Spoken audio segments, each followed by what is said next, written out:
तो class 11th, चलिए start करते हैं हम आज की क्लास। आज हम पढ़ने वाले हैं valence bond theory and molecular orbital theory. ठीक है, आज हम इन दो चीज़ों पे चर्चा करेंगे क्योंकि ये दोनों एक दूसरे के ऑलमोस्ट सिमिलर हैं, इस वजह से हम इन दोनों के बारे में आज चर्चा करेंगे। तो सबसे पहले आज तो क्लास चली हमारी जिसमें हमने वीबीटी के बारे में पढ़ा, कुछ ऑब्जर्वेशंस के बारे में हमने पढ़ा कि वीबीटी क्या ऑब्जर्व करता है। तो हम जानते हैं कि कंपाउंड्स या फिर कोई मॉलिक्यूल्स, इनका अगर फॉर्मेशन होता है तो इनका जो फॉर्मेशन होता है वो एटम के कम्बिनेशन से होता है। जैसे कि हमने देखा था कि हमारा H2 बन रहा था, ये किसके कॉम्बिनेशन से बन रहा था? H प्लस H के कॉम्बिनेशन से बन रहा था, जहाँ हमने एक H को A नाम दे दिया था और दूसरे H को B नाम दे दिया था।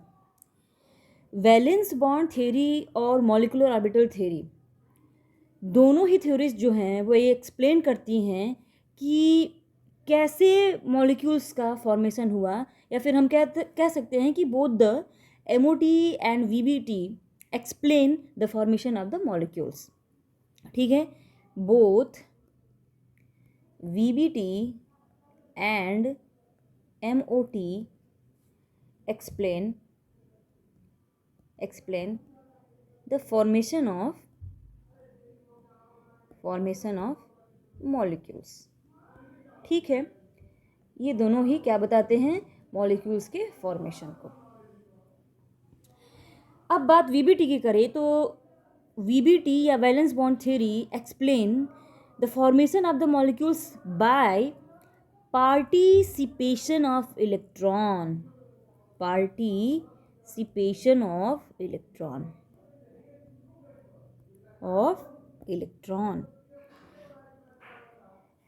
अब जो VBT कहता है उसमें जो मॉलिक्यूल्स का फॉर्मेशन होता है उसमें इलेक्ट्रॉन के पार्टिसिपेशन से, यानी कि इलेक्ट्रॉन के शेयरिंग से, जैसा कि हम यहाँ पे देख रहे हैं, इसका एक और इसका एक, इन दोनों ने आपस में पार्टिसिपेट किए अपने अपने इलेक्ट्रॉन का, तब जाके क्या हुआ? मॉलिक्यूल्स का फॉर्मेशन हुआ। ठीक है, अब बात करते हैं कि ये जो VBT थ्योरी है ये एज्यूम करती है कि इलेक्ट्रॉन, जो एटम का इलेक्ट्रॉन होता है, it is situated in the original atomic orbital, and this electron, जो इलेक्ट्रॉन होते हैं किसी भी एटम के, जो इलेक्ट्रॉन होते हैं वो क्या होते हैं? वो अपने ऑर्बिटल्स में होते हैं। किस में होते हैं? अपने ऑर्बिटल्स में होते हैं। लेकिन ये ऑर्बिटल होता कैसा है?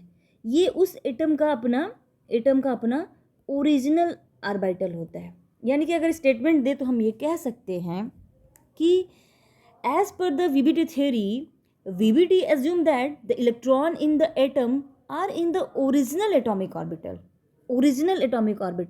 ठीक है, यानी कि इसका इलेक्ट्रॉन अपने ही ऑर्बिटल में होता है।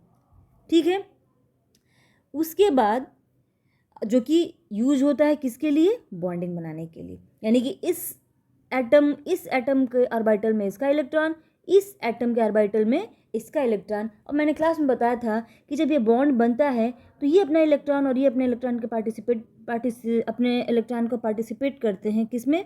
बॉन्ड के फॉर्मेशन में। और सबसे बड़ी बात, ये ऑर्बिटल में होता है तो कपलिंग किसकी होती है? ऑर्बिटल्स की होती है। ठीक है ना? तो ये पर्टिकुलर जो एटम होते हैं, इनके अपने ओरिजिनल ऑर्बिटल में जो इलेक्ट्रॉन सिचुएटेड होते हैं, इनके पार्टिसिपेशन से, अलग अलग दो एटम जो होते हैं इनके पार्टिसिपेशन से बॉन्ड का फॉर्मेशन होता है। इट मीन्स कि हम कह सकते हैं कि ये जो इलेक्ट्रॉन का पार्टिसिपेशन हो रहा है वो क्यों हो रहा है? Just because of the overlapping of this orbital. ठीक है, कह रहा है कि अगर लेविस डॉट स्ट्रक्चर, जो VBT थ्योरी है वो ये बात भी कहता है कि जो लेविस डॉट स्ट्रक्चर है किसी भी एटम का, और जो फॉर्मेशन ऑफ बॉन्ड है किसी भी एटम के बीच का, वो इस VBT थ्योरी के द्वारा ही क्या होता है? एक्सप्लेन होता है। और ये क्यों होता है? It is due to the fact electrons of the atom are assumed localized, यानी कि जो इलेक्ट्रॉन होते हैं किसके, एटम्स के, वो क्या होते हैं electron of the atoms are, ये लोकलाइज्ड होते हैं, ये डीलोकलाइज्ड नहीं होके ये कैसे होते हैं, लोकलाइज्ड इन देयर नेचर होते हैं। ठीक है, यानी कि लोकलाइज्ड इलेक्ट्रॉन्स होते हैं, इसका मतलब कि वो जैसे कि इनके बीच में होते हैं, जो दो एटम हैं ए और बी है, इन्हीं के बीच में होते हैं। ठीक है ना। अब बढ़ते हैं हम एमओटी की तरफ कि एमओटी क्या कहता है। एमओटी क्या कहता है, अब मॉलिक्यूलर ऑर्बिटल थियरी एमओटी यानी कि molecular orbital, T for theory, मैं लिख दे रही हूँ, मॉलिक्यूलर ऑर्बिटल थियरी। ठीक है, तो भाई मॉलिक्यूलर ऑर्बिटल थियरी क्या एक्सप्लेन करता है, it is also explain the formation of molecules by the participation of atomic orbital.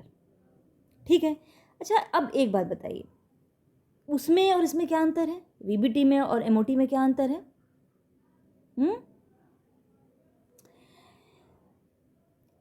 VBT explain कर रहा था कि जो मॉलिक्यूल का फॉर्मेशन होता है, ये फॉर्मेशन होता है पार्टिसिपेशन ऑफ इलेक्ट्रॉन्स की वजह से, और एमओटी ये कह रहा है कि जो बॉन्ड का फॉर्मेशन यानी कि जो मॉलिक्यूल का फॉर्मेशन होता है वो पार्टिसिपेशन ऑफ एटॉमिक ऑर्बिटल की वजह से होता है। अच्छा, अब आप मुझसे ये सवाल पूछ सकते हैं कि मैम आपने अभी यहाँ पे बताया कि जो इलेक्ट्रॉन्स होते हैं वो उनके ओरिजिनल ऑर्बिटल्स में होते हैं, और इन इलेक्ट्रॉनों के पार्टिसिपेशन से इस ओरिजिनल ऑर्बिटल का आपने अभी यहाँ पे एक्सप्लेन किया कि तभी इनका क्या होता है, ओवरलैपिंग होता है, तब जाके ये इलेक्ट्रॉन बनते हैं, ओवरलैपिंग होती है। बट वीबीटी ने ये कहा कि जो सबसे आउटर सेल में जो इलेक्ट्रॉन पाए जाते हैं इनके अपने ऑर्बिटल में, उन इलेक्ट्रॉन के पार्टिसिपेशन की वजह से ही क्या होता है, किसी भी मॉलिक्यूल्स का फॉर्मेशन होता है। इस बात की पुष्टि, अब ये तो बात सही है, लेकिन इस बात की पुष्टि एमओटी ने कर दी कि भाई साहब इलेक्ट्रॉन तो होते ही हैं उस ऑर्बिटल में, लेकिन उस इलेक्ट्रॉन के पार्टिसिपेशन की वजह से होते हैं कि नहीं होते हैं, बट उस ऑर्बिटल के पार्टिसिपेशन से आपके मॉलिक्यूल्स का फॉर्मेशन जरूर होता है। सिंपली मतलब हम ये कह सकते हैं कि वीबीटी कहता है कि इलेक्ट्रॉन के पार्टिसिपेशन से मॉलिक्यूल का फॉर्मेशन होता है, और एमओटी कहता है कि वो इलेक्ट्रॉन जिस ऑर्बिटल में पाए जाते हैं उस ऑर्बिटल के ओवरलैपिंग की वजह से उन ऑर्बिटल के पार्टिसिपेशन की वजह से क्या होता है, एटॉमिक ऑर्बिटल्स का फॉर्मेशन होता है। ठीक है ना, क्लियर हो जाएंगे, कोई कन्फ्यूजन नहीं रखेंगे। अब एमओटी ये भी कहता है कि जो एटॉमिक ऑर्बिटल होता है दो एटम्स का, वो कंबाइन होते हैं एंड फॉर्म करते हैं क्या, मॉलिक्यूलर ऑर्बिटल। जो एटॉमिक ऑर्बिटल होते हैं, एच का ऑर्बिटल हो गया, ये दूसरे एच का ऑर्बिटल हो गया, वो एक दूसरे के साथ कंबाइन होते हैं और किस चीज़ का फॉर्मेशन करते हैं, अभी ये एटम के ऑर्बिटल हुए, लेकिन जब ये एक दूसरे के साथ कंबाइन हो जाते हैं तो ये किस चीज़ का फॉर्मेशन करते हैं, मॉलिक्यूलर ऑर्बिटल का। ठीक है ना। अब देखिए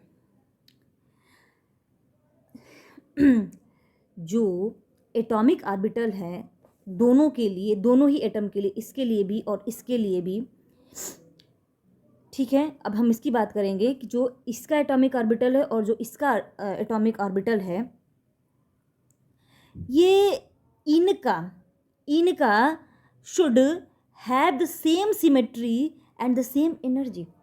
इनके कॉम्बिनेशंस के लिए क्राइटेरिया होती है कि इनकी सिमेट्री जो है वो सेम होनी चाहिए, इनकी सिमेट्री जो है वो सेम होनी चाहिए, प्लस इन दोनों एटम्स के ऑर्बिटल की एनर्जी जो होती है वो भी क्या होनी चाहिए, सेम होनी चाहिए। क्या होनी चाहिए, सेम होनी चाहिए। ठीक है ना।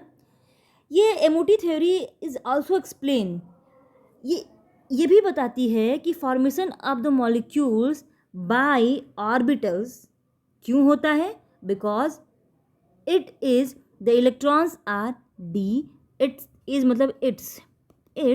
Electron are delocalized. क्या होते हैं, इसके इलेक्ट्रॉन्स डीलोकलाइज्ड होते हैं, ठीक है ना। इसका मतलब हुआ कि अगर अभी हमने वीबीटी में पढ़ा था कि इसकी और इसके बीच में जो इलेक्ट्रॉन होगा वो लोकलाइज्ड होगा, यानी कि फिक्स होगा इसके और इसके बीच में। लेकिन एमओटी में क्या होता है, एमओटी में ये होता है कि इन दोनों एटम्स के बीच में जो इलेक्ट्रॉन होगा वो डीलोकलाइज्ड होगा। वो क्या करेगा, वो फ्रीली मूव करता रहेगा इन दोनों एटम के बीच में, ठीक है। इंटायर मॉलिक्यूल, ये इंटायर मॉलिक्यूल्स के इर्द गिर्द क्या करेगा, वो मूव करता रहेगा। ऐसा बोलता है कौन, एमओटी, ठीक है ना। चलिए, यानी कि हम बात कर रहे थे कि जो एमओटी थ्योरी है वो ये एक्सप्लेन करती है कि जो फॉर्मेशन ऑफ मॉलिक्यूल्स होता है किसके द्वारा, ऑर्बिटल्स के द्वारा। वो इसलिए होता है कि ऐसा माना जाता है कि जो इलेक्ट्रॉन्स होते हैं वो डीलोकलाइज्ड होते हैं बिटवीन द एटम्स, ठीक है। और जो नंबर ऑफ जो एटॉमिक ऑर्बिटल्स कंबाइन होते हैं वो इक्वल होते हैं किसमें, number of the molecules orbitals form, ठीक है ना। अब आगे बढ़ते हैं, आगे बढ़ते हैं और हम देखते हैं कि इसके लिए कि सिमिलरिटीज़ क्या है, सिमिलरिटीज़ क्या है वीबीटी में और एमओटी में एंड एमओटी, ठीक। अच्छा, जो O2 है, जब हम वीबीटी में H2 का एग्जाम्पल दे रहे थे, अगर हमको MOT का एग्जाम्पल देना होगा तो हम O2 का एग्जाम्पल देंगे। किसका एग्जाम्पल देंगे, O2 का, ठीक है। तो आपके लिए इतना ही काफ़ी है कि MOT के लिए, हालांकि O2 पैरामैग्नेटिक प्रॉपर्टी शो करता है और ये सब आगे के फिनोमिना है जो आप आगे क्लासेस में पढ़ेंगे, लेकिन आपके लिए भी इतना है कि MOT के एग्जाम्पल के लिए अगर हम किसी की बात करें तो वो होता है O2, और अगर VBT के लिए बात करें तो हमारा हो जाता है क्या, H2, ठीक है।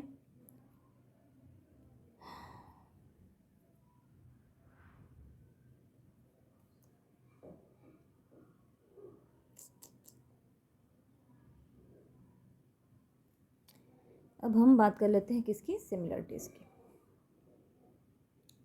तो जो सिमिलरिटीज़ होती हैं valence bond theory and molecular orbital theory की, वो पॉइंट्स में होते हैं जिसको मैं यहाँ पे मेंशन कर रही हूँ, ठीक है। जो बेसिक प्रिंसिपल होता है वो सेम होता है दोनों के लिए, क्या कि दोनों की स्टडी हम किसके लिए करते हैं, फॉर्मेशन ऑफ मॉलिक्यूल्स, ठीक है। दोनों ही क्या करते हैं, डिस्ट्रीब्यूशन ऑफ इलेक्ट्रॉन में पार्टिसिपेट करते हैं। इसलिए अगर मॉलिक्यूल्स का फॉर्मेशन हो रहा है, ध्यान से देखिएगा, अगर मॉलिक्यूल्स का फॉर्मेशन हो रहा है तो वहाँ पे दो से ज़्यादा इलेक्ट्रॉन पार्टिसिपेट नहीं करेंगे। There is no any participation of more than 2 electron. दोनों केस में ऐसा होता है। दोनों ही थ्योरी जो होती है वो sharing of electron by the nucleus को ही रिप्रेजेंट करती है, शेयरिंग ऑफ इलेक्ट्रॉन।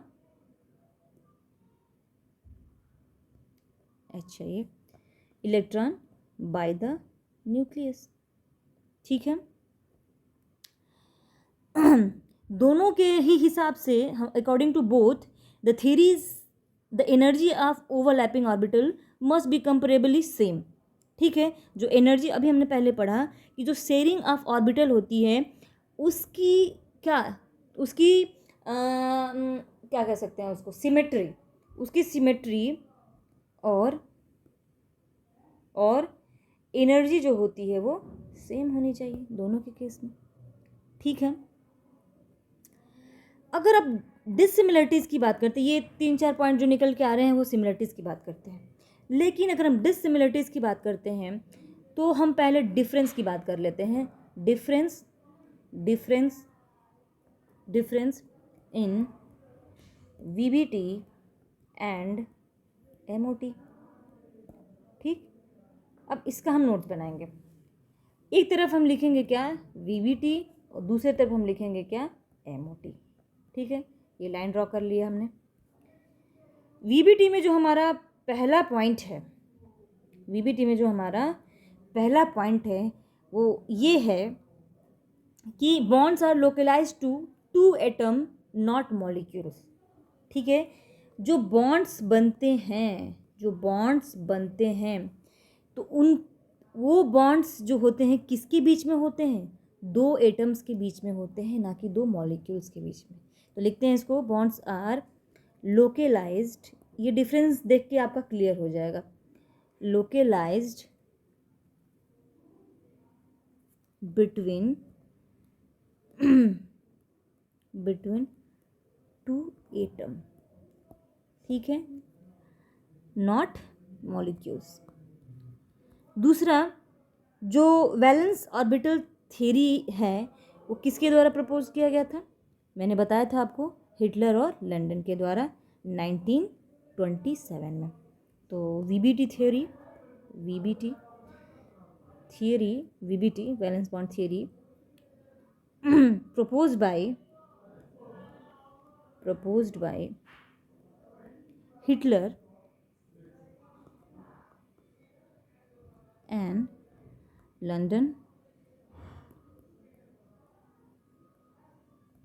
in 1927। ये मैं क्यों लिखवा रही हूँ डिफरेंस में, क्योंकि भाई दोनों को अलग अलग साइंटिस्ट ने डिस्कवर किया था, तो एक ये भी तो डिफरेंस बनता है।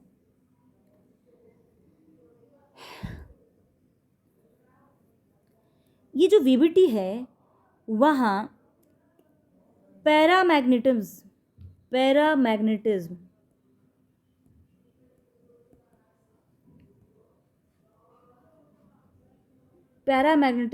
को शो नहीं किया गया है। मैं हिंदी में ही लिख रही हूँ क्योंकि सेंटेंस हमारा पहले ही हो गया, it does not show the paramagnetism in any molecules. ठीक है, जैसे कि इसमें कॉन्ट्रोवर्सीज थी O2 को लेके, किसको लेके, O2 को लेके।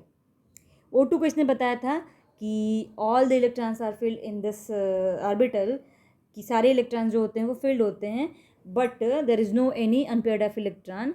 लेकिन एमओटी ने ये बताया कि नहीं, O2 का जो बिहेवियर है वो डायमैग्नेटिक ना होकर कैसा है, पैरामैग्नेटिक इन देयर नेचर है। ठीक है, जो कैलकुलेशन है वो बहुत ही सिंपल होता है। ठीक है, किसका, वीबीटी का।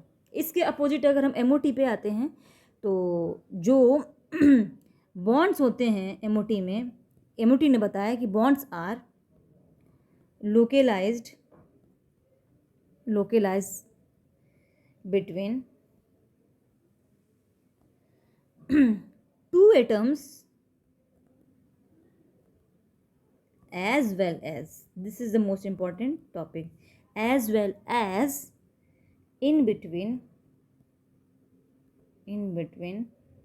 two molecules। ठीक है, ये किसने बताया, ये बताया किसने, एमओटी ने। तो इसका दूसरा पॉइंट है कि इसको प्रपोज किया था, इट प्रपोज्ड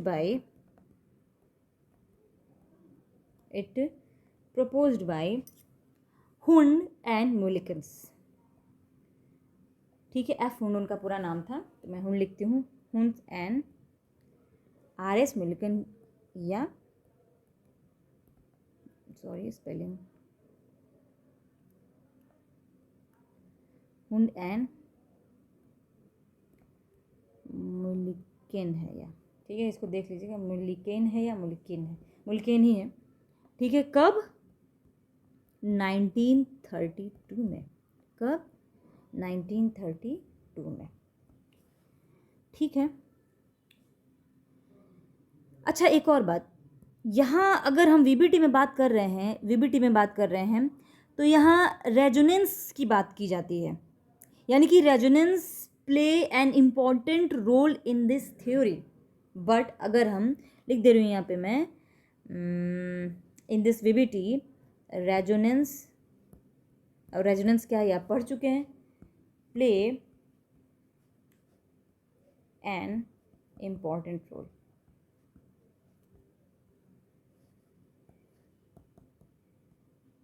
रोल। लेकिन अगर हम बात किसकी कर रहे हैं, अगर हम बात एमओटी की कर रहे हैं तो यहाँ पे there is no any place of resonance. ठीक है, there is no any place of resonance. ठीक है ना। इसमें क्या हुआ है कि ये पैरामैग्नेटिज्म को नहीं बताया और it satisfied the theory of paramagnetic. और किसके बारे में बात हो रही थी? ऑक्सीजन की। तो हो जाएगा पैरामैग्नेटिज्म ऑफ, ठीक है ना। कैलकुलेशन की बात करें तो एमओटी का जो कैलकुलेशन होता है वो बहुत ही टीडियस होता है। क्या होता है? टीडियस होता है, ठीक है ना। तो ये तो बात हुई वीबीटी और एमओटी की। अभी आज के लिए इतना ही। नेक्स्ट जो क्लास में पढ़ेंगे उसके बाद आपको नहीं समझ में आएगा तो फिर एक वीडियो डाल दूँगी, हाइब्रिडाइजेशन का वीडियो डाल दूँगी। आप समझिएगा इसको, जब भी आपको मौका मिले आप वीडियो खोल के देखिएगा, लेकिन समझिएगा, बाकी तो क्लास में बताऊँगी।